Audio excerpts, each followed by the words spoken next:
let's talk about that playbook for building an EMEA-wide B2B SaaS go-to-market strategy and plan. So I'd love to hear a couple different pieces of it for the audience so that they can hear how you think about it. So the first one, so a couple of pieces being building strategy, selecting markets and when to start to expand into them, building product and enhancements to product, and then ultimately team and building out the structure and timing of your team, physical geography, as well as hiring and managing them. So let's go through building strategy. So if you're thinking about building an EMEA-wide B2B SaaS go-to-market strategy, how do you think about building out the strategy and building out the market selection that you're going to then go execute on?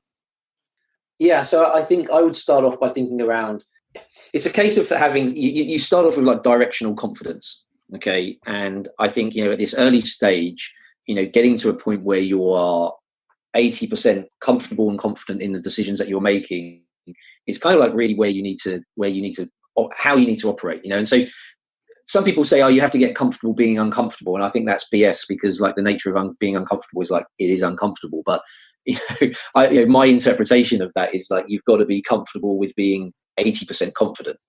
And it's okay to kind of, because actually the time it takes to get to the point of 100% confident is actually like dead time most of the time in kind of scale up phase. Talking about in like startup phase, I guess I'm talking about both startup and scale up. And so, in terms of that directional confidence, you look at really just triangulating a number of different data points, and those are both hard and soft data points. And so, those could be things like, do you have an existing customer base? Do you have an existing user base? Do you have an existing user base, from customers who are billed outside of that particular geography? So whether you're a consumer business or a B2B business, understanding where is the traction the product is currently being made. If there's an associated user base to it, does the user base look like? What are the growth rates geographically for each of those sectors? Have you got companies that are growing, far quicker, than some other sectors? The other pieces of information you'd probably overlay on top of that is looking at the existing customer base in terms of, are there any characteristics within that in terms of company size, company type, industry. And so I guess it's a case of, really looking at all of the various different data points that you've got available to you in terms of what you understand about your products, the product market fit, and also the individual psyche of the marketplace that you want to sell into and their ability to buy the product. And I think that's actually quite often overlooked. And it's quite often overlooked from a cultural perspective, certainly with North American West Coast technology companies. And so I'll give you two examples of that. So number one, when we launched in EMEA, if you looked at LinkedIn, one of the proxies we used for potential success was, well, how engaged is a particular geographical region in regards to LinkedIn.com.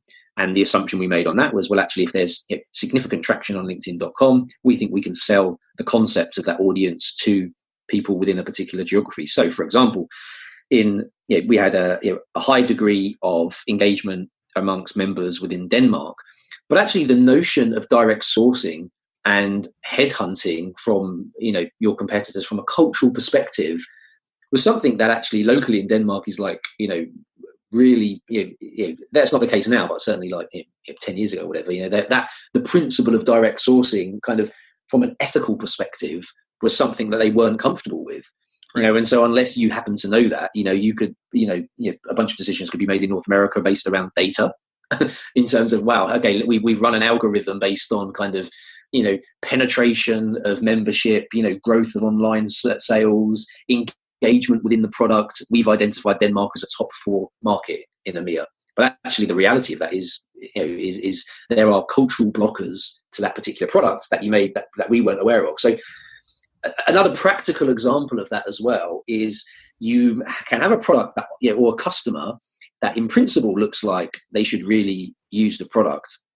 But actually, when you dig into the particular persona of that company, do they actually have the capabilities of using the product? And so, I find that both, I find that in lots of technology companies or lots of technology that I've sold to, you can have on paper a company that looks like the perfect persona that you should sell into, but actually they've got no evidence of purchasing similar products before in the past. They've got no evidence of being a pro-technology company in terms of the investments they make. And in addition to that, they're not, from an organizational point of view, they don't have someone internally that's the right person to use the product. So the sort of an organizational understanding and sector understanding should be one of those data points that you kind of look at. Now, to go back to my original point of like, directionally accurate, if you took, the Nordic region and kind of made a series of assumptions, you're like, okay, yeah, we believe that is a market that we want to be kind of going after. That is a core market for us. And effectively, the way that I would categorize EMEA would be, what are your kind of core and emerging markets, and have a framework around how you define what your core markets are based on a bunch of data points that you triangulate to basically create an algorithm and a scoring mechanism. And then you then have a bunch of core and non-core markets.